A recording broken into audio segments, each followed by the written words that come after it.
எனக்கு கூட தான் கோபம் இருக்குது. அதில் குற்றவாளியை சாட்டையிட்டு அடிக்கும் மீது நம்ம போய் அதுக்கு அடிச்சுக்கணும். அது அது தேவையில்லாத கஷ்டமாக இருந்தது கேட்கும்போது. ஆனாலும் அவருக்குள்ளே இருக்கிற அந்த கோபத்தை எல்லாருக்குள்ளே இருக்கிற கோபம் ஒரு தலைவராக அவர் சொல்ல வேண்டியது வருது, வெளிப்படுத்துறத அப்படி வெளிப்படுத்திட்டார்.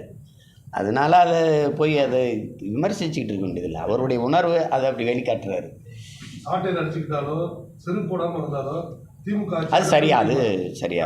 அது தம்பிக்கிட்ட அவருக்கு முன்னாடி இந்த களத்தில் இருக்க ஒரு அண்ணனை நான் சொல்ல விரும்புவது, இந்த நாட்டில் நிறைய மாறுதல்களை நீங்கள் செய்யணும். நான் அதுதான் அடிப்படை அமைப்பு அரசியல் மாற்றம்னு சொல்கிறது காரணம். இப்போ தம்பி என்ன செய்யணும், வாக்குக்கு காசு கொடுக்குற ஒரு வேட்பாளர் அவரை கண்டு 10 ஆண்டுக்கு தேர்தல் நிற்க தடை அப்படின்னு இவங்க இப்போ ஆண்டுகிட்டு இருக்க அதிகாரம் இவங்க சொல்லி போட்டால் ஒருத்தன் காசு கொடுக்க மாட்டேன்.